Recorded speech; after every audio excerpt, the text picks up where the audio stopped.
ಸಪ್ಲ ಮಾಡಬೇಡಿ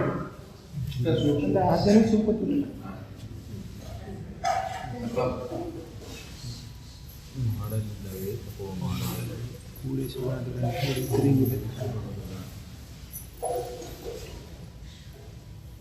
ಅಂದ್ರೆ ತಪಸ್ಸಂದ್ರೆ ಏನು ಅಷ್ಟೇ ತಪಸ್ಸಂದ್ರೆ ಏನಪ್ಪ ತಪಸ್ಸಂದ್ರೆ ಸಾಮಾನ್ಯ ಮನುಷ್ಯ ನಾ ಎಲ್ಲೇ ಗುಡ್ಡ ಬೆಟ್ಟದೊಳಗೆ ಹೋಗಿ ಯಾರಿಲ್ಲರೂ ಕುಂದ್ರು ಅದನ್ನು ತಪಸ್ಸು ಅಂತ ಅನ್ಕೊಂತಾರೆ ಭಾಳ ಜನ. ತಪಸ್ಸು ಎಲ್ಲ ಹಂತದಲ್ಲಿ ಎಲ್ಲ ಕರ್ಮದಲ್ಲಿನೂ ಐತೆ ತಪಸ್ಸು. ಯಾವ ಕರ್ಮ ಮಾಡ್ತಿದ್ರೋ ಅದರೊಳಗೂ ತಪಸ್ಸು ಐತೆ. ಅದಕ್ಕೆ ಕಾಯಕವೇ ಕೈಲಾಸ ಅಂತ ಹೇಳಿದ. ಅದಕ್ಕೆ ಯಾವ ಕಾಯಕ ಈ ಕಾಯಕ ಅಲ್ಲ. ಈ ಶರೀರ ಚೇತನ ಕಾಯಕ ನಡೀತಿರ್ತಾವಲ್ಲ, ಉಣ್ಣೋದು ಉಡುದು ತೊಡೋದು ದುಡಿಯೋದು, ಇದಕ್ಕಾಗಿ ಏನಾಗ್ತೈತೆ ಇದಲ್ಲ ಕಾಯಕ ಅಂದ್ರೆ. ಇದ್ರ ಒಳಗಿದ್ದಾಗೂ ಸದ್ಯಕ್ಕೆ ಅದರ ಚಿಂತನೆ ಒಳಗೆ ಉಳಿದು ಅದೇ ಕಾಯಕ. ಮುಖ್ಯ ಕಾಯಕ ಯಾವುದು? ಆ ವಸ್ತುವಿನ ಕುರಿತು ಚಿಂತನೆ, ಅದರ ಶ್ರವಣ, ಅದರ ಮರಣ, ಅದರ ನಿಧ್ಯಾನ. ಈ ಲೌಕಿಕ ಏನು ಪ್ರಾರಬ್ಧ ಕರ್ಮ ಏನೈತಲ್ಲ, ಬರೀ ಇದು ನಿಮಿತ್ತ ಮಾತ್ರ. ಇದಕ್ಕೆ ಉಣ್ಣಾಕ ಉಡಾಕ ತೊಡಕ ಇದಕ್ಕೆ ಇದು ನಿಮಿತ್ತ ಮಾತ್ರ. ಇದು ನಡೆದಕ್ಕೆ ಹೊರತಾಗಿ ಇದಿಷ್ಟಕ್ಕೆ ಸೀಮಿತಗೊಳಿಸಿದ್ರಿ ಅಂದ್ರೆ ಜೀವನ ವ್ಯರ್ಥ ಆಗಿದೆ. ಅದಕ್ಕೆ ತಪಸ್ಸು ಮಾಡುವಾಗ ಹೆಂಗೆ ಅಂತ ಹೇಳ್ತಾರೆ. ಮಾಡಲಿಲ್ಲವೇ ತಪೋ ಮಾಡಲಿಲ್ಲ. ತ್ರಿಗುಣಗಳು ಕಾಯ ವಾಚ ಮನಸ್ಸ, ಮಾತು ಮನಸ್ಸು ಮತ್ತು ಕೃತಿ ಒಳಗೆ. ಮಾತಿನೊಳಗೆ, ಮನಸ್ಸಿನೊಳಗೆ, ಕೃತಿ ಒಳಗೆ ಯಾವ ರೀತಿ ತಪಸ್ಸು? ತಪಸ್ಸು ಅಂದರೆ ಯಾವ ರೀತಿ ಮಾಡುವುದು? ತಪಸ್ಸು ಅಂದ್ರೆ ನೀವು ಯಾವ ಕರ್ಮ ಮಾಡಿದರೂ ಸದ್ಯಕ್ಕೆ ಅದು ಪರಿಶುದ್ಧತೆಯಿಂದ ಇರಬೇಕು. ಅದು ಪವಿತ್ರ ಅಪವಿತ್ರ ಅಂತೇಳಿ ನಾವು ಬಹಿರಂಗದ ಆಚರಣೆಗಳು ಒತ್ತು ಕೊಟ್ಟು ನೀರು ಹಾಕಿ ಮಡಿ ಮಾಡೋದು, ಧೂಪ ದೀಪಗಳನ್ನು ಹಾಕೋದು, ಇದೇ ಪವಿತ್ರತೆ ಅಂತ ನಾವು ತಿಳ್ಕೊತೇವೆ. ಅಂದರೆ ಕೆಟ್ಟಿಂಥ ವಾತಾವರಣ ಶುದ್ಧ ಮಾಡೋದು ಅಂತ ನಾವು ತಿಳ್ಕೊತೇವೆ. ಆದರೆ ಅಂತಃಕರಣದೊಳಗೆ ಏನು ಅಪವಿತ್ರತೆ ಆಗೈತಲ್ಲ, ಅದು ಈ ಹೊರಗಿನ ಬಹಿರಂಗ ಆಚರಣೆಯಿಂದ ಶುದ್ಧ ಆಗೋದು. ಅದಕ್ಕೆ ತಪಸ್ಸನ್ನು ನೀನು ಒಳಗಿಂದ ಶುರು ಮಾಡಬೇಕಾಯ್ತು. ಅಂದರೆ ಅಂತಃಕರಣದಿಂದ, ಮನಸ್ಸಿನಿಂದ ಶುರು ಮಾಡಿದರೆ ಮಾತು ಮತ್ತು ಕೃತಿ ಒಳಗೆ ತನ್ನ ತಾನ ಪರಿಶುದ್ಧ ಆಗ್ತವೆ. ಅದಕ್ಕೆ ಮೂರು ಕರ್ಣದಲ್ಲಿ ಪರಿಶುದ್ಧ ಆಗ್ಬೇಕಂದ್ರೆ ಮೊದಲು ಅಂತಃಕರಣದ ಒಳಗಿಂದ ಶುದ್ಧ ಆಗ್ಬೋದು. ಒಳಗಿಂದ ಯಾವಾಗ ಶುದ್ಧ ಆಕತಿ? ಮನಸ್ಸು ಯಾವಾಗ ಪರಿಶುದ್ಧ ಆಕತಿ? ಪರಿಶುದ್ಧವಾದ ಮನಸ್ಸು ಆಗ್ಬೇಕಂದ್ರೆ ನೀವು ಹೊರಗಿನ ಆಚರಣೆಗಳಿಂದ ಪರಿಶುದ್ಧ ಆಕತೆ ನೋಡ್ಕೊತ ಬಾ. ನೀವು ಹೊರಗಿನ ಆಚರಣೆ ಮಾಡ್ಕೊಂತ ಪರಿಶುದ್ಧ ಆಕತೆ ಅಂತ ನೋಡ್ಕೊತ ಬಾ. ಯಾವ್ದು ಆಚರಣೆಯಿಂದ ಮನಸ್ಸು ಸಮಾಧಾನ ಆಕತೆ ನೋಡು. ನೀನು ಈ ಹೊರಗಿನ ಜಪ ತಪಾದಿಗಳು, ಯಜ್ಞ ಯಾಗಾದಿಗಳನ್ನು, ಮಂತ್ರಗಳನ್ನು ಇವನ್ನೆಲ್ಲ ಮಾಡ್ತಿಲ್ಲ, ಅರೆಕ್ಷಣ ನಿಂದಿರ್ಬೋದು ಮನಸ್ಸು. ಅದಕ್ಕೆ ನಿಜಗೌಡರು ಹೇಳ್ತಾರೆ, ಏನು ಹೇಳ್ತಾರಪ್ಪ, ಜ್ಞಾನ ಶ್ರೇಷ್ಠ ಅಂತ ಹೇಳ್ತಾರೆ. ಕೋಟಿ ಜನ್ಮದೊಳಗೂ ಉಗ್ರ ತಪಸ್ಸು ಮಾಡಿದ್ರು ಸದ್ಯಕ್ಕೆ ನಿನಗೆ ಜ್ಞಾನ ಒಂದು ಮಾತ್ರ ಆಗಬೇಕು. ಅದರ ಕೋಟಿ ಒಂದು ಭಾಗಕ್ಕೂ ಸಮ ಆಗುವುದಿಲ್ಲ. ಕೋಟಿ ಒಂದು ಭಾಗಕ್ಕೂ ಸಮ ಆಗುವುದಿಲ್ಲ. ಈ ಕರ್ಮ, ಯಜ್ಞ, ಯಾಗ, ದಾನ, ಧರ್ಮ, ಪುಣ್ಯಗಳನ್ನು ಏನು ಮಾಡ್ಬೇಕಂತೇಳಿ ಇವನು ಮಾಡಿದರೂ ಸದ್ಯಕ್ಕೆ ಜ್ಞಾನ ಅಂತಃಕರಣದಲ್ಲಿ ಜ್ಞಾನ ಹುಟ್ಟೋದು ಭಾಳ ಕಠಿಣ ಐತಿ. ಎಷ್ಟೋ ಜನರು ನೇರವಾಗಿ ಜ್ಞಾನವನ್ನು ಹೊಂದಿದವರು ಅದ. ಇವನ್ನೆಲ್ಲ ಹೊರಗಿನ ಆಚರಣೆಗಳನ್ನು ಯಾವುದು ಬಿಡಕ್ಕಿಲ್ಲ. ಆದರೆ ಇದ್ರ ಅವಶ್ಯಕತೆ ಇಲ್ಲ ಅಂತಲ್ಲ. These are first aids. ದವಾಖಾನೆಗೆ ಹೋಗೋಕ್ಕಿಂತ ಪೂರ್ವದಲ್ಲಿ ಮನುಷ್ಯಾಗೆ ಒಂದು ರೋಗ ಆಗಿತ್ತು ಅಂತ ಪ್ರಥಮ ಚಿಕಿತ್ಸೆ. ಮನಸ್ಸಿನಿಂದ ಚಂಚಲ ವೃತ್ತಿನೇ ಐತಿ. ಮನಸ್ಸಿನೊಳಗೆ ಗುರು ಹೇಳಿದಂಥ ಜ್ಞಾನಾಮೃತವನ್ನು ಹಿಡ್ಕೊಳ್ಳುವಂಥ ಸಾಮರ್ಥ್ಯನೇ ಇಲ್ಲ ನಿನಗೆ. ಈ ಗುರು ಹೇಳಿದ್ದನ್ನು ಏನು ತಿಳ್ಕೊಳ್ಳುವಂಥ ಶಕ್ತಿನೇ ಇಲ್ಲ ಅಂದಾಗ ಜ್ಞಾನ ಅಲ್ಲಿ ಘಟಿಸುವ ಪಾತ್ರತೆ ಇಲ್ಲ. ಅದಕ್ಕೆ ಯಜ್ಞ, ಯಾಗ, ದಾನ, ಧರ್ಮ, ಪುಣ್ಯ ಕರ್ಮಗಳನ್ನು ಮಾಡಂತ ಹೇಳಿದ. ಅದಕ್ಕೆ ಆ ಪಾತ್ರತೆ ನಿನಗೆ ಬರಲಿ ಅಂತ. ಆ ಪಾತ್ರತೆ ನಿನಗೆ ಬಂದಾಗ ಅಲ್ಲಿ ಜ್ಞಾನದ ಬೋಧನೆ ಆಯ್ತಂದ್ರೆ ಜ್ಞಾನ ಒಳಗೆ ಮುಟ್ಟುದು. ಅಂದ್ರೆ ಅರ್ಥಾತ್ ಏನಪ್ಪ ಅಂದ್ರೆ, ಜ್ಞಾನಕ್ಕೆ ನೀ ಅರ್ಹರಾಗಬೇಕಂದ್ರೆ ನಿನ್ನ ನಿನ್ನ ಅಂತಃಕರಣದ ಪರಿಶುದ್ಧಿಗಾಗಿ ನೀನು ಮೊದಲು ಉತ್ತಮ ಸಂಸ್ಕಾರಗಳನ್ನು ರೂಢಿ ಮಾಡ್ಕೋ. ದಾನ ಧರ್ಮ ಪುಣ್ಯ ಕರ್ಮಗಳನ್ನು ಮಾಡಿರ್ತಿರ್ತದೆ. ಅದಕ್ಕೆ ಜ್ಞಾನವನ್ನು ನಂಬುದು ಒಂದು ಕಡೆ ಆದರೆ, ಆ ಜ್ಞಾನವನ್ನು ನಂಬಿಕೆ ಹುಟ್ಟೋಕ್ಕಿಂತ ಪೂರ್ವದಲ್ಲಿ ನೀನು ಸುಕೃತ ಪುಣ್ಯದ ಜೋರು ಇರಬೇಕು. ಪುಣ್ಯದ ಬಲ ಇರ್ಲಿಕ್ಕೆ ಜ್ಞಾನದ ಬಗ್ಗೆ ಒಲವು ಹುಟ್ಟೋದಿಲ್ಲ. ಇದನ್ನು ತಿಳ್ಕೊಂಬಿಡ. ಜ್ಞಾನದ ಅಂದರೆ ಸೇವಾ ಸತ್ಕರ್ಮಗಳನ್ನು ಮಾಡಿ ಪುಣ್ಯ ಸಂಗ್ರಹ ಆಗಿತ್ತಂದ್ರೆ ಅವಾಗ ನಿನಗೆ ಈ ತತ್ವಬೋಧ ನಿಜಗುಂಡ್ರೆ ಹೇಳಿದಂಥದ್ದಾಗಲಿ, ಶಿವಾನಂದದವ್ರು ಹೇಳಿದಂಥ ಸದ್ಬೋಧ ಚಂದ್ರಿಕೆ ಆಗಲಿ, ಅದ್ದವ್ರು ಹೇಳಿದಂಥ ಶ್ರುತಿ ಆಗಲಿ, ಇಂಥ ಧರ್ಮ ಗ್ರಂಥಗಳ ಮೇಲೆ ನಿನಗೆ ನಿಷ್ಠೆ ಹುಟ್ಟಬೇಕಂದ್ರೂ ನಿನಗೆ ಸಂಸ್ಕಾರದ ಬಲ ದೂರಬೇಕು, ಅಂದರೆ ಪುಣ್ಯದ ಬಲ ದೂರಬೇಕು. ಪುಣ್ಯದ ಬಲ ದೂರಿಲ್ಲದ ನಿನಗೆ ಯಾವ ತಪಸ್ಸು ಮಾಡೋಕ್ಕಾಗೋದಿಲ್ಲ. ಅದಕ್ಕೆ ತಪಸ್ಸು ಅಂದರೆ ಏನಪ್ಪ ಅಂದ್ರೆ ಮೊದಲೇಕ ಪುಣ್ಯದಿಂದನೂ ಶುರು ಆಗುತ್ತೆ. ಅದಕ್ಕೆ ಸೇವಾ ಸತ್ಕರ್ಮಗಳು ನಿನ್ನಲ್ಲಿ ಜ್ಞಾನವನ್ನು ಉಂಟು ಮಾಡಲಿಲ್ಲ ಅಂದ್ರೆ ಆದರೂ ಸದ್ಯಕ್ಕೆ ಜ್ಞಾನಕ್ಕೆ ನೀನು ಅರ್ಹನನ್ನಾಗಿ ಮಾಡ್ತಾನೆ. ನೀನು ಇನ್ನೊಬ್ಬರು ಸೇವಾ ಸತ್ಕರ್ಮಗಳನ್ನು ಮಾಡಿ ಜ್ಞಾನ ಘಟಿಸದೇ ಇರ್ಬೋದು ನಿನ್ನಲ್ಲಿ, ಆದರೆ ನೀನು ಜ್ಞಾನವನ್ನು ಹೊಂದಕ್ಕೆ ಅರ್ಹನನ್ನಾಗಿ ಮಾಡ್ತಾನೆ. ಅದಕ್ಕೆ ಜಗತ್ತಿನೊಳಗೆ ನೀವು ನೋಡ್ಕೊತ ಹೋದ್ರೆ, ಜ್ಞಾನಿಗಳ ಜೀವನದ ಇತಿಹಾಸವನ್ನು ನೋಡ್ಕೊತ ಹೋದ್ರೆ, ಅತ್ಯಂತ ಕಠೋರ ಹುಲಿ ಇದ್ದವಾಗ ಸತಿಗೆ ಏಕದಮ್ ಜ್ಞಾನ ಘಟಿಸಿದ್ದೈತಿ. ನಮಗನಿಸ್ತತಿ ಈ ಜನ್ಮದಾಗ ಏಕದಮ್ ಅಂತ ತದ್ವಿರದಿದ್ದ, ಕೊಲೆಗಡಕ ಇದ್ನ, ಇದು ಇದ್ನ, ಮತ್ತೆ ಹೆಂಗೆ ಹಿಂಗೆ ಬದಲಾವಣೆ ಆದ. ಅತ್ಯಂತ ದೂರದ ಉದಾಹರಣೆಗಳನ್ನ ತೊಗೊಂಡ್ರೆ ಭಾಳ ಅದಾವ. ಅತ್ಯಂತ ಸಮೀಪದ ತೊಗೊಂಡ್ರೆ ಅತ್ಯಂತ ದರಿದ್ರ, ಅತ್ಯಂತ ಹೀನ ವೃತ್ತಿಯೊಳಗಿದ್ದ ಮನುಷ್ಯ ಜ್ಞಾನಿಯಾಗಿದ್ದ ಉದಾಹರಣೆ ತೊಗೋಬೇಕಂದ್ರೆ ವಿವೇಮನ ಮಹರ್ಷಿ ಜೀವನ ಕೇಳಿ ನೀವಲ್ಲ. ಅತ್ಯಂತ ದರಿದ್ರ ಜೀವನ ಅವನು. ಪ್ರಾರಂಭಿಕ ಹಂತದೊಳಗೆ ಭೋಗದಲ್ಲಿ ಮುಳುಗಿ ಎದ್ದವ ಬರೀ. ಹೆಂಗಂದ್ರೆ ಈಗಿನ ಯುವಜನತೆ ವಾದಿಸುತ್ತಲ್ಲ, ಏನೈತಿ ಉಂಡು ಊಟ ಸತ್ತು ಹೋದ್ರೆ ಆಯ್ತಂತೆ. ಆ ರೀತಿ ಇದ್ದವ. ಯಾವುದು ಜವಾಬ್ದಾರಿ ಅನ್ನೋದಿಲ್ಲ, ಯಾವುದು ಇದಿಲ್ಲ, ಬರೀ ಭೋಗ ಭೋಗ ಭೋಗ ಭೋಗ ಭೋಗನ ಜೀವನ. ಭೋಗದ ಹೊರತಾಗಿ ಮತ್ತೊಂದು ಏನಿಲ್ಲ ಇಲ್ಲ ಅಂತ ತಿಳ್ಕೊಂಡು ನಾವು ಒಂದು ಅರೆ ಕ್ಷಣದೊಳಗೆ ಅವನ ಜನ್ಮ ಜನ್ಮಾಂತರ ಪುಣ್ಯದ ಫಲ ದೂರದಿಂದ ಒಂದು ಮಾತಿನಿಂದ ಅವನ ಜೀವನದ ಹೊತ್ತಿನ ಬದಲಾವಣೆ ಆಗಿದೆ. ಎದರ ಮೇಲೆ ಮೂವ ಇಟ್ಕೊಂಡು ಅವನ ಜೀವನ ಕಿಳಿಯಾಕತ್ತಿದ್ದ, ಅದು ಹೇಸಿಗೆಣಿಸಿ ಹೋಯ್ತು ಅವನು. ಹಂಗೆ ನಮ್ಮಲ್ಲಿ ಜ್ಞಾನ ಘಟಿಸುವ ಪೂರ್ವದಲ್ಲಿ ಅನೇಕ ತಪಸ್ಸುಗಳನ್ನು ಮಾಡಬೇಕಾಗತ್ತೆ. ತಪಸ್ಸನ್ನು ಎದಕ್ಕೆ ಮಾಡುವ ಜ್ಞಾನ ಘಟಿಸುವ ಸಂಬಂಧ. ಮಾತಿನೊಳಗೆ ತಪಸ್ಸು, ಮನಸ್ಸಿನೊಳಗೆ ತಪಸ್ಸು, ಪ್ರಕೃತಿ ಒಳಗೆ ತಪಸ್ಸು. ಅಂದ್ರೆ ತಪಸ್ಸು ಅಂದ್ರೆ ಏನಪ್ಪ, ಮತ್ತೊಂದು ಜೀವಿಗೆ ತೊಂದರೆ ಕೊಡಲ್ಲ, ಹಂಗೆ ಬದುಕುವುದು. ನಮ್ಮದು ಅನ್ನೋದ್ರಾಗ ಬದುಕಿ ಇನ್ನೊಂದು ಜೀವಿ ಉಪಕಾರವನ್ನು ಮಾಡೋದು, ಇದ ಮಹಾ ತಪಸ್ಸು. ಮತ್ತೊಂದು ತಪಸ್ಸಿಲ್ಲ. ನಾವು ಎಲ್ಲರ ಗುಡಿ ಗುಂಡಾರ ಬಿಟ್ಟು ಹೋಗಿ ಎಲ್ಲರ ಕಾಡು ಅಡುಗೆಯಾಗಿ ಹೋಗಿ ತಪಸ್ಸು ಮಾಡ್ತೇವೆ ಅಂದ್ರೆ ಮೊದಲು ಇಲ್ಲಿ ನಡ್ಕೊಂಡು ಕಲಿಬೇಕು ನಾವು.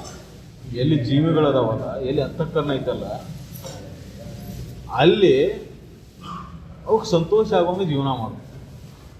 ಸತಿ ಸುತ್ತರು, ಪತಿ ಪುತ್ರರು, ಎಲ್ಲಿ ಧರ್ಮ ಇರ್ತೈತೆ ಅಲ್ಲಿ ಸಂತೋಷಗೊಳಿಸೋದು, ಅಧರ್ಮಿಗಳನ್ನು ಸಂತೋಷಗೊಳಿಸೋದಲ್ಲ. ಯಾರು ಧರ್ಮ ಅಂತ ನಡೀತಾ ಅವ್ರಿಗೆ ಉಪಕಾರ ಮಾಡೋದು. ಅದಕ್ಕೆ ದಾನ ಮಾಡಬೇಕು ಅಂದ್ರೆ ದಾನಕ್ಕೆ ಪಾತ್ರತೆಯನ್ನು ನೋಡಿ ದಾನ ಮಾಡೋಕ್ಕೆ ಹೇಳ್ತಾರೆ. ಅದಕ್ಕೆ ಕಥೆಗಳು ಬರ್ತಾವೆ ಪುರಾಣದೊಳಗೆ. ಅವನ್ನೆಲ್ಲ ಕತೆ ಕೇಳ್ತೀವಿ, ಎಲ್ಲ ಗೊತ್ತೈತಿ. ಎಂತೆಂಥವ್ರಿಗೆ ದಾನ ಮಾಡಿದ್ರಿಂದ ಆ ದಾನ ಮಾಡಿದ ಅದರಿಂದ ಅವನು ಏನು ಹೀನ ಕೃತ್ಯಗಳನ್ನ ಮಾಡ್ತಾನೆ, ಅದರ ಫಲದಾಗಿ ಇವನು ಭಾಗಿಯಾದ. ಇವು ದಾನ ಪಾತ್ರತೆ ಇಲ್ದವ ಮಾಡಿದ, ಆ ಪಾತ್ರತೆ ಇಲ್ದವ ಅದನ್ನು ದುರುಪಯೋಗ ಮಾಡ್ಕೊಂಡು ಇನ್ನೊಬ್ರಿಗೆ ಪೀಡಾ ಕೊಡೋಕೆ, ಇನ್ನೊಂದು ಜೀವಿ ತೊಂದರೆ ಕೊಟ್ಟ. ಆ ಪಾಪ ಅವನ ಕೃತಿಗೆ ಏನು ಬರುತ್ತೆ, ಅದರೊಳಗೆ ಇವನು ಭಾಗಿಯಾದ. ಅದಕ್ಕೆ ದಾನವನ್ನು ಮಾಡಬೇಕಾದ್ರೆ ಪಾತ್ರತೆಯನ್ನು ನೋಡಿ ದಾನ ಮಾಡಿ. ಅದಕ್ಕೆ ಉತ್ತಮವಾದ ಸಂಘದಲ್ಲಿ ದಾನ ಮಾಡೋದು ಬಹಳ ಮುಖ್ಯ. ಸತ್ಸಂಗ. ಯಾಕಂದ್ರೆ ಸತ್ಸಂಗದೊಳಗೆ ಅಲ್ಲಿ ಹೀನ ಕೃತ್ಯಗಳ ನಡೀತಾರೆ. ಜ್ಞಾನ ಬಾನ. ಅದಕ್ಕೆ ಅಜ್ಜವರು ಸಿದ್ಧಾರೂಢರ ಪರಂಪರೆ ಆಗಲಿ, ಶಿವಾನಂದರ ಪರಂಪರೆ ಆಗಲಿ, ಜ್ಞಾನಕ್ಕೆ ಬಾನಕ್ಕೆ ಮಹತ್ವ ಕೊಟ್ಟಿದ್ರು. ಜ್ಞಾನಕ್ಕೆ ಯಾರು ಬರ್ತಾರೆ ಅವ್ರಿಗೆ ಬಾಣ ಹಚ್ಚಿದ್ದೆ. ಯಾಕಂದ್ರೆ ಅದು ನಿನ್ನನ್ನು ಪುಣ್ಯವನ್ನು ಏನು ಹೇಳಿದ್ನಲ್ಲ ಆಗಲಿ, ಅಕಸ್ಮಾತ್ ನಿನ್ನಲ್ಲಿ ದಾನದ ಪಾತ್ರತೆ ಇಲ್ಲದನ್ನು ದಾನ ಮಾಡಿದೆ ಅಂದ್ರೆ ಅಲ್ಲಿ ಅದರ ಪಾಪದ ಫಲವನ್ನು ನೀವು ಪಡೆಯುವಂಥ ಒಂದು ಈ ಸಂದರ್ಭವನ್ನು ತಪ್ಪಿಸ್ತದೆ. ಅದಕ್ಕೆ ಸೇವಾ ಸತ್ಕರ್ಮಗಳನ್ನು ಮಾಡ್ಕೊಂತ ತಪಸ್ಸು ಅಂದರೆ ಹಿಂಗೆ ಮಾಡ್ಕೊಂಡು ಹೋಗ್ಬೋದು. ನಿತ್ಯ ಏನು ನಮ್ಮ ಜೀವನದಾಗ ಏನಿರ್ತಲ್ಲ ಲೌಕಿಕ ಜೀವನದೊಳಗ ಯಮ ನಿಯಮಾದಿಗಳನ್ನು ಆಚರಣೆ ಮಾಡ್ಕೊಂಡು ತಪಸ್ಸು ಅಂದ್ರಪ್ಪ ಯಮ ನಿಯಮ ಆಸನ ಪ್ರಾಣಾಯಾಮ ಪ್ರತ್ಯಾಹಾರ ಧ್ಯಾನ ಧಾರಣ ಸಮಾಧಿ ಇದನ್ನೊಂದು ಅಷ್ಟಾಂಗ ಯೋಗವನ್ನು ಹೇಳಿದೆ. ಇದು ಒಂದು ತಪಸ್ಸಿನ ಒಂದು ಭಾಗ. ಅದರ ಮೊದಲೇ ಮೆಟ್ಟಲು ಯಮ ನಿಯಮಾದಿಗಳು. ಆ ಯಮ ನಿಯಮಾದಿಗಳ ಆಚರಣೆ ಮಾಡ್ಕೊಂಡು ಹೋದಾಗ ತಪಸ್ಸು ತಾನೇ ಶುರು ಆಗ್ತದೆ. ತಪಸ್ಸು ಎಡೆಬಿಡದೆ ಸತ್ಯ ನುಡಿದಿಂದ ತಪ ಉಂಟೆ ಅಂತ ಹೇಳ್ಯಾರ. ಯಮ ನಿಯಮಾದಿಗಳನ್ನ ಹೇಳ್ತತಿ ಸತ್ಯ ಅಹಿಂಸೆ ಅಸ್ಥೆ ಬ್ರಹ್ಮಚರ್ಯ ಇವನ್ನ ಹೇಳ್ತಾವಲ್ಲ.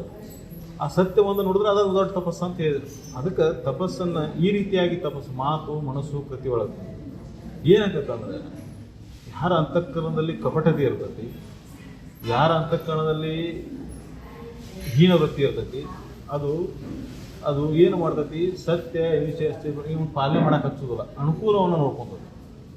ಯಾವ್ದು ಅನುಕೂಲಕ್ಕೆ ತಮ್ಮ ದಾರಿ ಹಿಡಿತೈತಿ. ಅದಕ್ಕೆ ನಿಯಮಾದಿಗಳು. ನಿಯಮ ಇದನ್ನು ಮಾಡಬೇಕಂದ್ರೆ ಇದನ್ನ ಮಾಡಬೇಕು.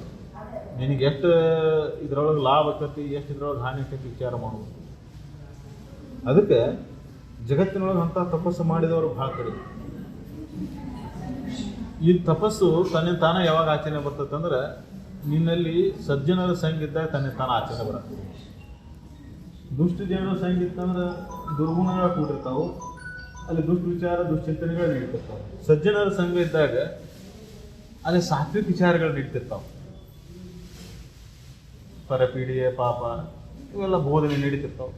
ಅದು ಅಂತಃಕರಣಗಳು ಮುಖೋತ ಹೋಗ್ಲೇನು ಏನಾಕತಿ ಸಹಜವಾಗಿ ಆಚರಣೆ ಏನು ಬರ್ತೈತಿ. ಆಚರಣೆ ತಾನೇ ಪರಿಶುದ್ಧ ಪರಿಶುದ್ಧವಾದ ಆಚರಣೆ ಆಕತಿ. ವಿಚಾರ ಪರಿಶುದ್ಧ ಆಗ್ತದೆ.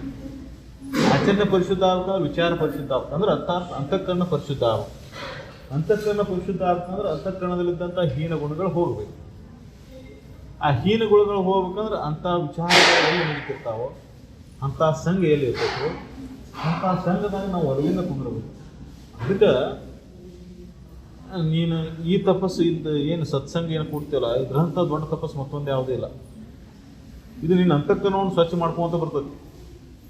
ಸ್ನಾನ ಹೊರಗಿನ ಶರೀರವನ್ನು ಸ್ವಚ್ಛ ಮಾಡ್ತದೆ, ಶ್ರವಣ ಒಳಗಿನ ಅಂತಃಕರಣವನ್ನು ಸ್ವಚ್ಛ ಮಾಡ್ತದೆ. ನಾವು ಹೊರಗಿಂದೆಲ್ಲ ಸ್ವಚ್ಛ ಮಾಡ್ಕೊತೇವೆ ದಿನ. ಶ್ರವಣವನ್ನು ದಿನ ಬಿಟ್ಟು ಬಿಡೋದು ಯಾರು ಕೇಳಿ ಸತ್ಶ್ರವಣವನ್ನು ದಿನಾಲು ಬಿಟ್ಟು ಬಿಡೋದು ಮಾಡ್ತೇವೆ. ಜಳಕ ಹೊರಗಿನ ಪೂಜೆ ಹೊರಗಿನ ಗಟ್ಟಿ ಬಾರಿಸೋದು ಧೂಪ ದೀಪ ಇವನ್ನೆಲ್ಲ ದಿನ ಮಾಡ್ತೇವೆ. ಶ್ರವಣವನ್ನು ದಿನಾಲು ಬಿಟ್ಟು ಬಿಡೋದು ಯಾರು ಮಾಡ್ತಾರೆ?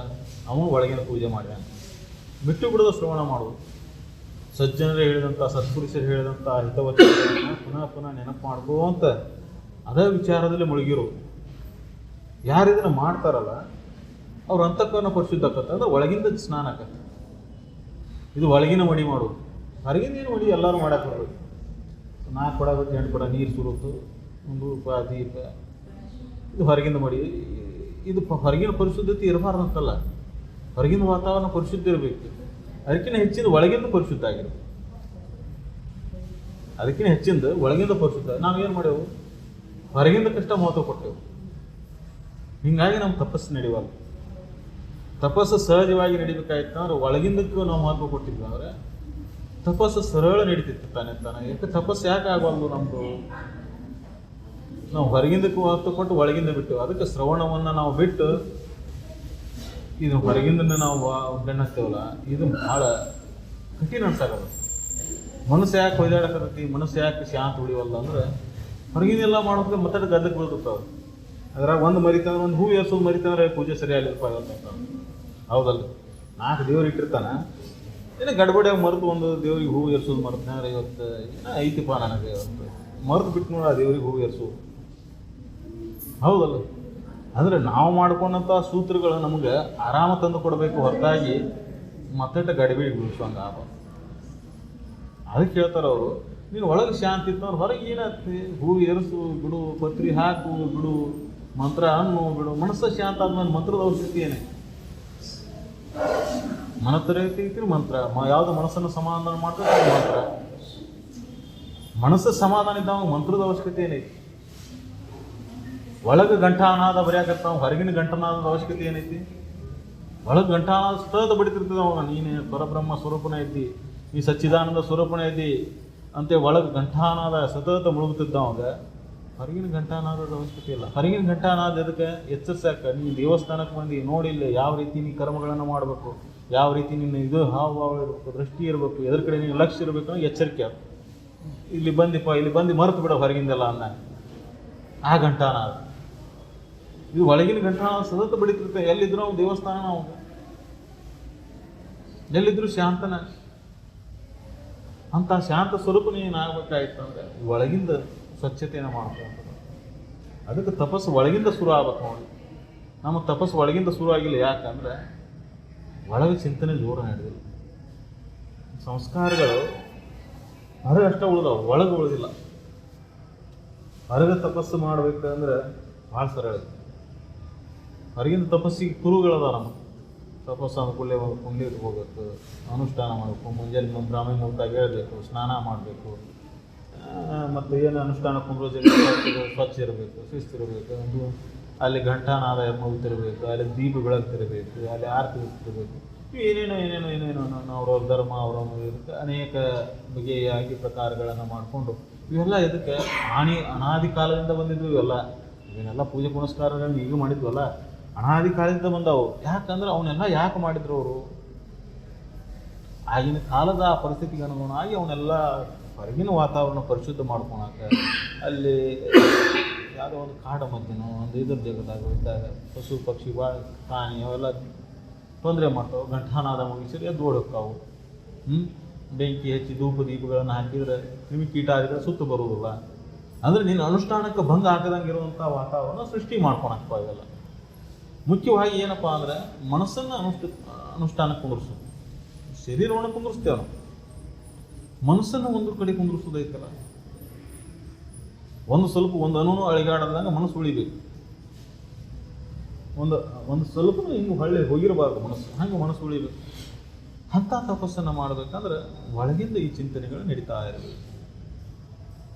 ಅದಕ್ಕೆ ಹೇಳ್ತಾರೆ ಅವರು, ನೀನು 3 ಕರ್ಣದೊಳಗೆ ತಪಸ್ಸು ಮಾಡಬೇಕಾಯ್ತು ಅಂದರೆ ನಿನ್ನಲ್ಲಿ ಏನು ಬೇಕಪ್ಪ ಅಂದರೆ ಸುಗುಣಗಳು ಬೇಕು, ಒಳ್ಳೆಯ ಗುಣಗಳು ಬೇಕು. ನಮಗೆ ಸದ್ಗುಣಗಳಿಲ್ಲದ್ರೆ ತಪಸ್ಸು ಹೆಂಗೆ ಮಾಡ್ತೀನಿ? ದುರ್ಗುಣಗಳನ್ನ ಇಟ್ಕೊಂಡು ತಪಸ್ಸು ಮಾಡಿದವರು ಸಾಕಷ್ಟು ಅದರ ಮಾಡಿಲ್ಲ ಅಂತಲ್ಲ. ರಾವಣ ಇದಕ್ಕಾಗಿ ತಪಸ್ಸು ಮಾಡಿದ ಗೊತ್ತೈತಿ. ಅಂದ್ರೆ ಒಂದು ಆಸೆ ಇಟ್ಕೊಂಡು ಮಾಡುವಂಥದ್ದು ತಪಸ್ಸಲ್ಲ. ಇಚ್ಛೆ ಇರಬೇಕು. ಎದ್ರದ್ದು? ಮೋಕ್ಷದ ಇಚ್ಛೆ ಒಂದು. ಮೋಕ್ಷದ ಇಚ್ಛೆಯಿಂದ ಮಾಡ್ತೀವಲ್ಲ, ಅದು ನಿಜವಾದ ತಪಸ್ಸು. ಜಗತ್ತಿನಾಗ ಅದನ್ನು ಪಡಿಬೇಕು, ಇದನ್ನು ಪಡಿಬೇಕು, ಅನಿವಾರ್ಯ ಅಷ್ಟು ಸಿದ್ಧಿಗಳಿಗೆ ತಪಸ್ಸು ಮಾಡೋ ಎಷ್ಟು ಮಾಡಿದಾರ. ವಾಕ್ ಸಿದ್ಧಿ, ಜಲಸಿದ್ಧಿ, ಸಿದ್ಧಿಗಳನ್ನು ವಶ ಮಾಡ್ಕೊಳ. 12 ವರ್ಷ ಕಠಿಣ ತಪಸ್ಸು ಮಾಡಿ ದೇವಿ ಆರಾಧನೆ ಮಾಡಿದ್ವಿ, ಅದಕ್ಕೆ ನಾನು ವಾಕ್ ಸಿದ್ಧಿ ಆಗಿ ನಾನು ಏನು ಹೇಳ್ತೀನಿ ಅದು ನಡೀತೈತಿ. ಅದಕ್ಕೆ ನೀ ಯಮನಿಯಮಾದಿಗಳನ್ನ ಆಚರಣೆ ಮಾಡ್ಕೊತ ಬನ್ನಿ. ಸರಿಪ್ಪ, ಇವೆಲ್ಲ ಸರಿ, ಅದರಿಂದ ಏನಂತ ಪ್ರಶ್ನೆ ಮಾಡಿ. ಅದಕ್ಕೆ ನೀವು ಇಚ್ಛಾ ಏನಿರಬೇಕು? ಇವು ಸಿದ್ಧಿಗಳಿಗೆ ವಶ ಮಾಡೋಕೆ ನೀನು ಮಾಡೋ ತಪಸ್ಸಲ್ಲ. ನಿಮ್ಮ ಇಚ್ಛಾ ಏನೋ ಮುಕ್ತಿ ಒಂದೇ ಇಚ್ಛಾ. ಮುಕ್ತಿ ಇಚ್ಛಾ ಮಾಡೋವಾಗ ಇದು ಮಾರ್ಗ ಮಾಡ್ತಾರೆ. ಶಿವಾನಂದರು ಸಿದ್ಧಾರೂಢರು ಹೇಳೋಂಥ ಮಾರ್ಗ, ಯಾರೇ ಮುಕ್ತಿ ಇಚ್ಛಾ ಆಯ್ತು ಅವ್ರಿಗೆ ಅಷ್ಟೇ. ಇಲ್ಲಿ ಸಿದ್ಧಿ ವಶ ಅದು ಇದು ಏನಿಲ್ಲ. ಇಲ್ಲ, ಸಿದ್ಧಿಗಳು ತನ್ನಿತಾನ ಹುಡ್ಕೊಂಡ್ಬರ್ತಾವೆ. ಸಿದ್ಧಿಗಳು ತನ್ನಿತಾನ ಹುಡ್ಕೊಂಡ್ಬಂದು ಕಾರ್ ಕಸಾಯ ಬಿದ್ದು ಓಡಾಡ್ತಾವೆ. ಮತ್ತು ಸಿದ್ಧಿಗಳು ನಿನ್ನನ್ನು ದಾರಿ ತಪ್ಪಿಸ್ತಾವೆ. ಸಿದ್ಧಿ ಬಂತು, ಸಿದ್ಧಿ ಆಯಿತು ವಶ ಅಂದ ಕೂಡೇನ ಮತ್ತು ಅದ್ರ ಮೇಲೆ ಮೆರ್ಯಾಕೆ ಹೋಗ್ತಾನೆ ಮನುಷ್ಯ. ಅದರ ಮೇಲೆ ಮೆರೆದು ತನ್ನ ಮುಖ್ಯ ಉದ್ದೇಶವನ್ನು ಮರಿತಾನೆ. ಮರ್ಸಾಕಾವು ಬರ್ತಾವೆ, ಅವನು ಮರ್ಸಾಕಾವು ಬರ್ತಾನೆ. ಯಾರಿಗೆ ಅದರ ಕಡೆ ಒಂದೇ ಲಕ್ಷ್ಯ ಇರ್ತೈತಿ, ಇವನ್ನೆಲ್ಲ ಸರಿಸ್ತಾನ. ನಿನ್ನ ಕೆಲಸ ಇಲ್ಲ, ಈಗ ನಿಂದ ಜಾಗ ಖಾಲಿ ಮಾಡಿ, ನನಗೆ ನಿನ್ನ ಅವಶ್ಯಕತೆ ಇಲ್ಲ. ಮುಂದೆ ತಿಳ್ಕೊಂಡು ಏನಾಗಬೇಕಾಯ್ತು, ನನಗೆ ಹಿಂದಿನ ತೊಗೊಂಡು ಏನಾಗಬೇಕಾಯ್ತು, ನನಗೆ ಮುಂದಾಗೋದು ಹೇಳ್ತೇನೆ, ಹಿಂದಾಗಿದ್ದು ಹೇಳ್ತೇನೆ, ತೊಗೊಂಡು ಏನು ಮಾಡೋದು? ಅದರಿಂದ ಏನಾಗೋದೈತಿ? ಮುಕ್ತಿ ಏನೋ ಸಿಗ್ತದೆ ಅದರಿಂದ? ಮನಸ್ಸು ಶಾಂತ ಆಗತ್ತೇನ? ಇಲ್ಲ. ಹಿಂದೆ ತಿಳ್ಕೊಂಡ್ರೆ ಏನು ಮಾಡೋ, ಮುಂದೆ ತಿಳ್ಕೊಂಡ್ರೆ ಅದು ಯಾವುದೇ ನಿನ್ನ ಕೈಯಾಗ ಎಲ್ಲೇ ಇಲ್ಲ. ಅದಕ್ಕೆ ನೀನು ಮಾಡಿದಂಥ ಕರ್ಮದ ಫಲನೇ ಏನೇ ಬರೋದು. ನೀ ಹಿಂದಕ್ಕೆ ಕೆಟ್ಟ ಕರ್ಮ ಮಾಡಿ ಚಲೋದಾಗೋರಿಲ್ಲ ಅಂದ್ರೆ ಹೆಂಗೆ ಬರ್ತೈತಪ್ಪ ಅದು? ಇಲ್ಲರಿ, ಅದನ್ನು ತಪ್ಪಿಸೋಣಕ್ಕೆ ಬರ್ತೈತೆ? ಸಾಧ್ಯನೇ ಇಲ್ಲ. ಅದನ್ನು ಎದುರಿಸುವಂಥ ಸಾಮರ್ಥ್ಯ ಪಡ್ಕೋಬೋದು ಅಷ್ಟೇ. ಹಿಂದೆ ಮಾಡಿದ್ದು ಬಂದದ್ದು ಕೂಡ ಇದೇನು ಬರುವಲ್ಲಕ್ಕಂತ ಅದನ್ನ ಎದುರಿಸುವಂಥ ಸಾಮರ್ಥ್ಯವನ್ನು ಪಡ್ಕೋಬೋದು. ಹೊರತಾಗಿ ಈಗ ಅದನ್ನು ಕಳ್ಕೊಂತೇನೆ ಅಂದ್ರೆ ಸಾಧ್ಯ. ಬರೋದು ಪ್ರಾರಬ್ಧ ಹೊತ್ತು ಬಂದುಬಿಟ್ಟತಿ ಶರೀರ ಅಲ್ಲೇ. ಈ ಶರೀರಕ್ಕೆ ಏನು ಬರಬೇಕು, ಯಾವಾಗ ಬರಬೇಕು, ಬಂದ ಬರ್ತದೆ. ಏನು ಮಾಡು ಬಿಡು. ಆದರೆ ಅದನ್ನು ಎದುರಿಸುವಂಥ ಸಾಮರ್ಥ್ಯವನ್ನು ಈ ತತ್ವಚಿಂತನೆಯನ್ನು ಮಾಡೋದ್ರಿಂದ ನಿನಗೆ ಬರ್ತದೆ. ಇಲ್ಲ ಅಂದರೆ ಅದು ಬಂದಾಗ ಕುಗ್ಗತಿ, ಮರಗತಿ, ದುಃಖ ಪಡ್ತಿ, ವ್ಯಥೆ ಪಡ್ತಿ. ಇಲ್ಲ ಅಂದರೆ ಅದು ಯಾರು ಬಂದರೂ ನಗುತ್ತಾ ಸ್ವೀಕಾರ ಮಾಡ್ಕೊಂತ ಬಂದಿದ್ದೆಲ್ಲ ಬರಲಿ, ಗುರು ಗೋವಿಂದ ದಯವಂದಿರಲಿ, ಏನು ಬಂದಿದ್ದು ಬರಲಿ. ಮಾಡಿದಂಥ ಕರ್ಮ ಬಂದುಬಿಟ್ಟತಿ, ಈಗ ಬರವಲ್ಲಕ್ಕದ. ಈಗ ಮಾಡಿದಂಥ ಕರ್ಮ ಮುಂದೆ ಬರ್ತದೆ ನನಗೆ. ಅದಕ್ಕೆ ಈಗ ಸೇವಾ ಸತ್ಕರ್ಮಗಳನ್ನು ಮಾಡೋದು. ಈಗೇನು ಮಾಡೋದು? ಸೇವಾ ಸತ್ಕರ್ಮಗಳನ್ನು ಮಾಡೋದು, ಒಳ್ಳೆಯ ವಿಚಾರವನ್ನು ಮಾಡೋದು, ಒಳ್ಳೆಯ ಚಿಂತನೆಯನ್ನು ಮಾಡೋದು. ಯಾಕೆ ಹಿಂಗಾಗ್ತೈತಪ್ಪ ಅಂದ್ರೆ ನೀವು ಮಾಡಿದಂಥ ಕರ್ಮ ನಿಮಗೆ ಬೆನ್ನತ್ತಿ ಬರ್ತೈತಿ. ಅದಕ್ಕೆ ಅದರ ಬಗ್ಗೆ ಒಟ್ಟು ಚಿಂತೆ ಮಾಡಕ್ಕೆ ಹೋಗೋದು. ಅದಕ್ಕೆ ಈಗ ಸತ್ಸಂಗದೊಳಗಿದ್ದು ಹೀನ ವಿಚಾರಗಳಿಂದ ದೂರ ಸರೋದು, ಸಜ್ಜನ ಸಂಘದಾಗ ಉಳಿಯಂಗೆ ಅದನ್ನು ಬೇಡುವಣ್ಣು ಬಹುಭಾವಗಳಲ್ಲಿ ಅಂತ ಇನ್ನೊಂದು ಪದ್ಯದ ನಿಜಗೊಂಡು ಹೇಳ್ತಾರೆ ನೋಡಿ.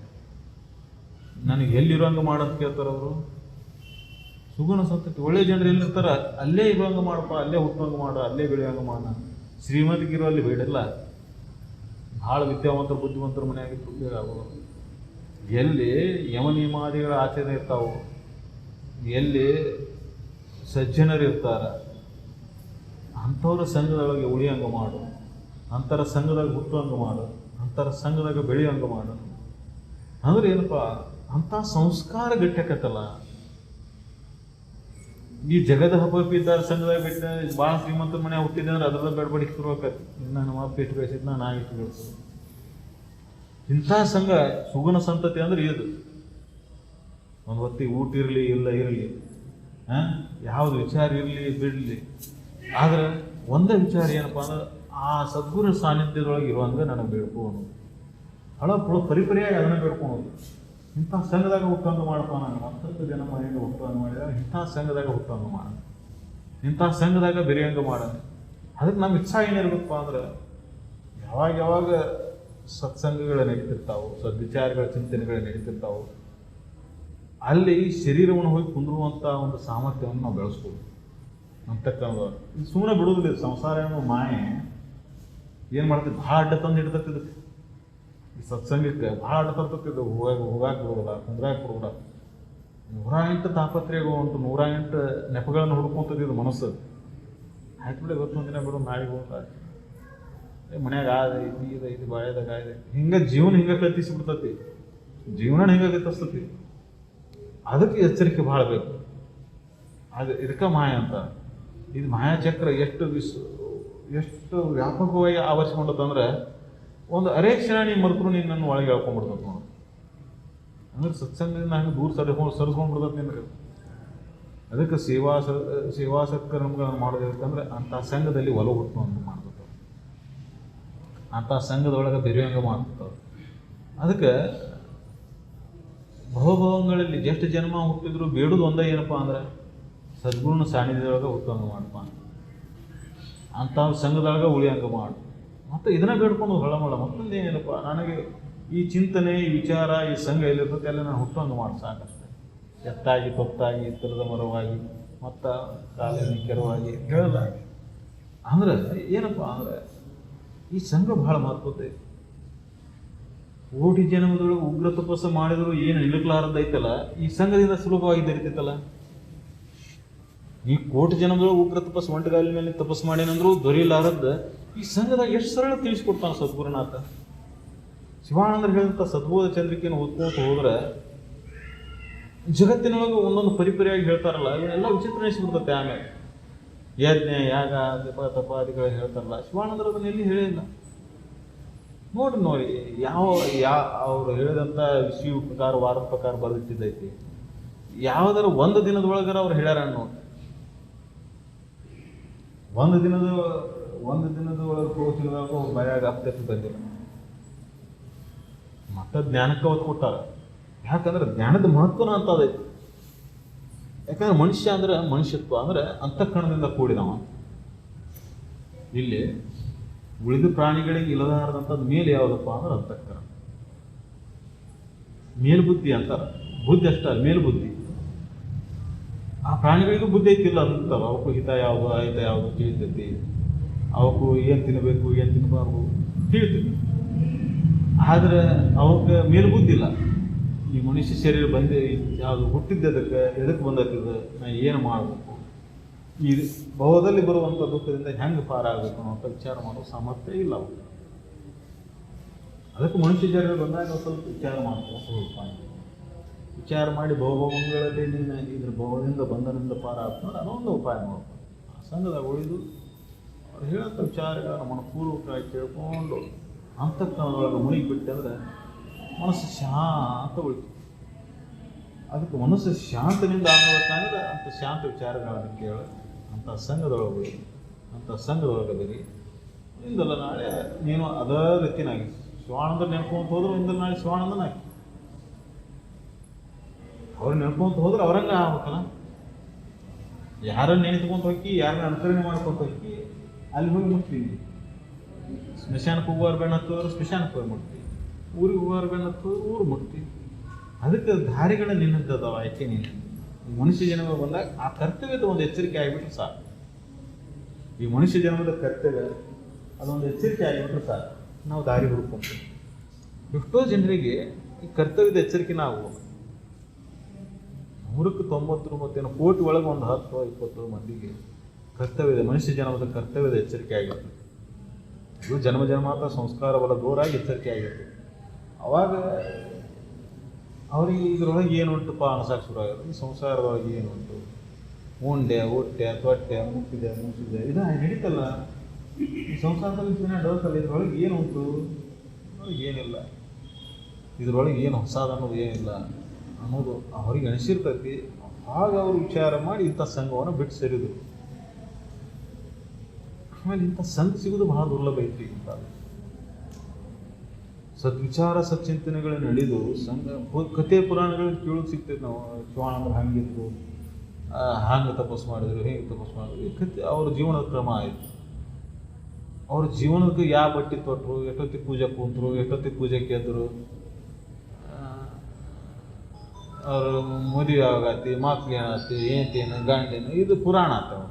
ಹೌದಲ್ಲ? ಆದರೆ ಈ ಪುರಾಣದಿಂದ ಒಂದು ಜೀವನದ ಕ್ರಮ ತಿಳಿಬರ್ತೈತೆ ನಿನಗೆ ಅಷ್ಟೇ ಹೊರತಾಗಿ ಅವ್ರು ಹೇಳಿದಂಥ ತತ್ವಗಳನ್ನ ತಿಳ್ಕೊಬೇಕು ಅಂದರೆ ಅವರು ಹೇಳಿದಂಥ ತತ್ವ ಚಿಂತನೆಯಲ್ಲೇ ಮುಳುಗಬೇಕು ನಾವು. ಅದಕ್ಕೆ ಬಹಳಷ್ಟು ಜನರು ಏನು ಮಾಡ್ತಾರೆ, ಬರೀ ಪುರಾಣ ಕೊಟ್ಕೊಡ್ತಾರೆ, ಅವ್ರದ್ದು ಜೀವನ ಚರಿತ್ರೆ ಇತಿಹಾಸ ಕೊಟ್ಕೊಡ್ತಾರೆ. ಮದುವೆ ಆದ್ಕೂಲೆ ನೀವು ಮದುವೆ ಮಾಡಿಸೋದು, ನೀವು ಬೀಗರಾಗಲಿ ಅವ್ರು ಬೀಗರಾಗಲಿ, ಪುರಾಣ ಕೃತಿಕರಿಗೆ ಏನಪ್ಪ ರೊಕ್ಕ ಹಾಕ್ಸೋದು ಒಂದು ದಂಧೆ ಇರ್ತದೆ ಅವರು.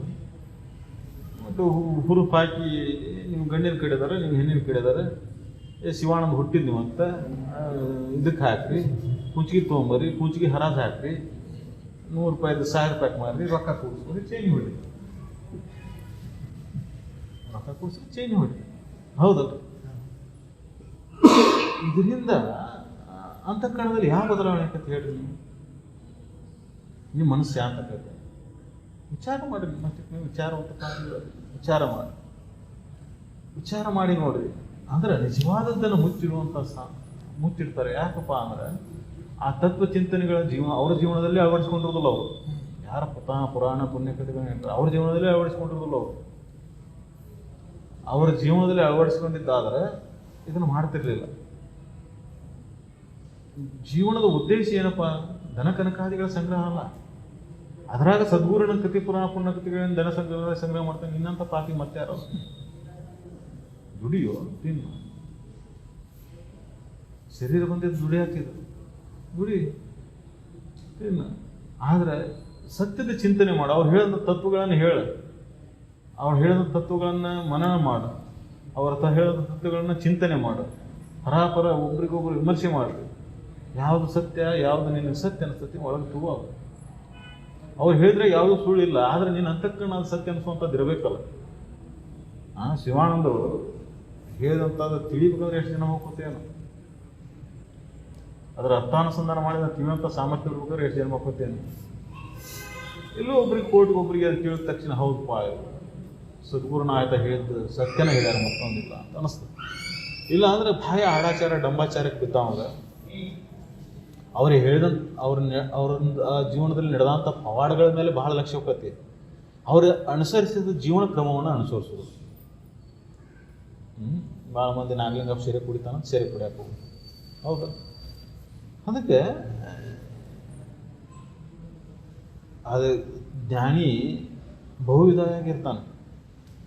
ಹುಚ್ಚರಂಗಿರ್ತಾನೆ, ತಿರಿಕರಂಗಿರ್ತಾನೆ, ಸಣ್ಣ ಮಗುವಿನಂಗಿರ್ತಾನೆ. ಅಂದ್ರೆ ಅವ್ರವ್ರ ಜನ್ಮದ ಪ್ರಾರಬ್ಧ ಕರ್ಮ ಫಲವಾಗಿ ಶರೀರ ತಾಳಿ ಬಂದಿರ್ತಾರೆ. ಆ ಶರೀರಕ್ಕೆ ಒಂದು ಪ್ರಾರಬ್ಧ ಕರ್ಮ ಭೋಗ ಇರ್ತದೆ. ಅದು ಅದನ್ನು ಭೋಗಿಸಿ ಹೋಗಬೇಕು, ಶರೀರ ಭೋಗಿಸ್ತಿರ್ತೈತಿ. ಆದ್ರೆ ಜ್ಞಾನಿ ಮಾತ್ರ ಅದರೊಳಗಿರೋದು, ತನ್ನ ನಿಜ ಸ್ವರೂಪದಲ್ಲಿ ಮುಳುಗಿರ್ತಾನೆ. ಅದಕ್ಕೆ ನೀವು ಜ್ಞಾನಿಗಳ ಇತಿಹಾಸವನ್ನು, ಜೀವನ ಚರಿತ್ರೆಯನ್ನು ನೋಡಿದಾಗ ಎಲ್ಲ ಜ್ಞಾನಿಗಳ ಜೀವನ ಚರಿತ್ರೆ ಒಂದೇ ಥರ ಇಲ್ಲ.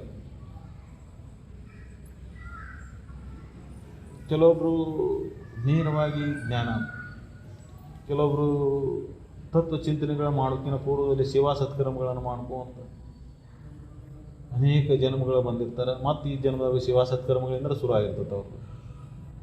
ಶಿವಾನಂದರದ ಜನ್ಮ ಜನ್ಮಾಂತರ ಸಂಸ್ಕಾರ ಬಲದಿಂದ 3ನೇ ವಯಸ್ಸಿಗೆ ಆವಾಗ ಅವರಿಗೆ ಜಗತ್ತಿನ ಜ್ಞಾನೋದಯ ಆಗಿಬಿಟ್ಟಿತ್ತು. ನಾನು ಯಾರು ಅನ್ನೋದು ಭಾವ ಎಷ್ಟೋ ಜನರಿಗೆ ಜನ್ಮದೊಳಗೆ ಮನುಷ್ಯ ಜನ್ಮಕ್ಕೆ ಬಂದರೂ ನಾನು ಯಾರು ಅನ್ನೋದು ಪ್ರಶ್ನೆ ಹುಟ್ಟಿರೋದಿಲ್ಲ. ಶಿವಾನಂದರಿಗೆ 9ನೇ ವರ್ಷದಾಗಿದ್ದ ಹತ್ತವ ಯಾರು, ನಾನು ಯಾರು ಅನ್ನೋಂಥ ಪ್ರಶ್ನೆ 9ನೇ ವಯಸ್ಸಿನಾಗ.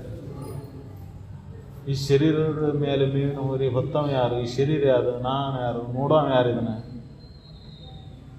ಹೊತ್ತಿದ್ದು ಯಾವುದು ಇದನ್ನು ಅನ್ನುವಂಥ ಪ್ರಶ್ನೆ ಹುಟ್ಟುತ್ತಿಲ್ಲ. ಅಂಥ ಪ್ರಶ್ನೆ ಹುಟ್ಟಬೇಕಂದ್ರೆ ಒಂದೊಂದು ಜನ್ಮದಾಗ ಹುಟ್ಟೋದೇ ಇಲ್ಲ. ಮನುಷ್ಯನ ಜನ್ಮ ಹಂಗೆ ಹೋಗಿರ್ತೈತಿ, ಹುಟ್ಟೋದೇ ಇಲ್ಲ. ನಾನು ಯಾರನ್ನೋ ಪ್ರಶ್ನೆ ಹುಟ್ಟಿರೋದೇ ಇಲ್ಲ. ಯಾಕಂದ್ರೆ ನಾನು ಅಂದ ತಕ್ಷಣ ಜಡ ಶರೀರ ಭಾವ ಇಷ್ಟೊಂದು ಗಾಢವಾಗಿರ್ತೈತಲ್ಲ, ನಾನು ಅಂದ ಕೂಡಲೇ ಶರೀರನ ಬಂದುಬಿಟ್ಟು ನಿಂತು ಬಿಡ್ತದೆ. ಅತ್ಯಂತ ಸೂಕ್ಷ್ಮವಾದಂಥ ಆತ್ಮನ ಅನುಭವನ ಆಗಿಲ್ಲ. ಅವನು ಅಂತಃಕರಣದೊಳಗೆ ಆತ್ಮನ ಅನುಭವನ ಆಗಿಲ್ಲ. ಅಂತಃಕರಣದ ಅನುಭವ ಇಲ್ಲ ಆಗದೆ ಆತ್ಮನಲ್ಲಿ, ಆತ್ಮನ ಅನುಭವ ಇಲ್ಲ ಆಗದೆ ಅಂತಃಕರಣದೊಳಗೆ ಆಗುತ್ತೆ. ಅಂತಃಕರಣದೊಳಗೆ ತೋರ್ತೈತಿ, ಅಂತಃಕರಣದೊಳಗೆ ಆಡ್ತೈತಿ. ಅಂತಃಕರಣ ಮಲಿನಿದ್ದಾಗ ಕಾಣೋದಿಲ್ಲ, ಅಂತಃಕರಣ ಸ್ವಚ್ಛ ಆದಾಗ ಅದು ಇಲ್ಲ ಅಂತಲ್ಲ. ಆತ್ಮ ಯಾವಾಗಲೂ ಇರುವಂಥವನ, ಹಂಗೆ ಸೂರ್ಯ ಯಾವಾಗಲೂ ಅದಾನ. ನಮಗೆ ಮುಳುಗ್ತಾನ ಹುಟ್ಟತಾನ ಅನ್ನಿಸ್ತದೆ. ಹಾಗೆ ಆತ್ಮ ಯಾವಾಗಲೂ ಅದಾನ. ಆದರೆ ಅನುಭವ ಯಾವಾಗ ಆಗ್ತೈತೆ ಅಂತಃಕರಣ ಸ್ವಚ್ಛ ಆದ. ಸಾಮಾನ್ಯನಿಗೆ ಏನಾಗತಿ, ಅನುಭವನ ಆಗೋದಿಲ್ಲ ಜೀವನ ಪರ್ಯಂತ. ಏನಾಗತಿ, ಆ ನಿಜವಾದ ನಾನು ಅಥವಾ ಆತ್ಮ, ಅರಿವು, ಸಾಕ್ಷಿ, ಪರಮಾತ್ಮ, ದೇವರು ಅನ್ನೋದೈತಿಲ್ಲ, ಅದರ ಅನುಭವನ ಆಗುವುದು. ಯಾಕಂದ್ರೆ ಅಂತಃಕರಣ ಮಲಿನ ಆಗಿರ್ತೈತಿ, ಆ ಭಾವನ ಬರೋದಿಲ್ಲ.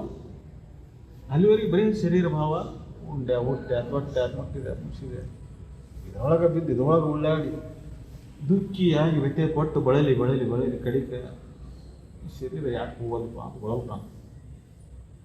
ಆರೋಗ್ಯ ಕ್ರಮ ಪೂರ್ವ ಹಂಗನೂ ಬಿದ್ದು ಹೋಗ್ಬೋದು. ಇದು ಬಳಲು ನಳಗೋದು ಜೀವನ ಪರ್ಯಂತ ಇರ್ತದೆ ಇವರು. ಅದಕ್ಕೆ ಹಿಗ್ಗುದು ಕುಗ್ಗುದು ಏನಿರೋದಿಲ್ಲ ನಮ್ಮ ಜ್ಞಾನಿ. ಹಿಗ್ಗು ಯಾಕೆ ಕುಗ್ಗು ಯಾಕೆ ಅಂತ ಹೇಳ್ತಾರೆ. ಹಿಗ್ಗು ಕುಗ್ಗು ಯಾಕೆ ಹೊರದಕ್ಕಿರೋದು, ನಾನು ಅನ್ನೋ ಭಾವ ಬಂದಾಗ ಅದಕ್ಕೆ ಹಿಗ್ಗು ಬೇಡ ಕುಗ್ಗು ಬೇಡ.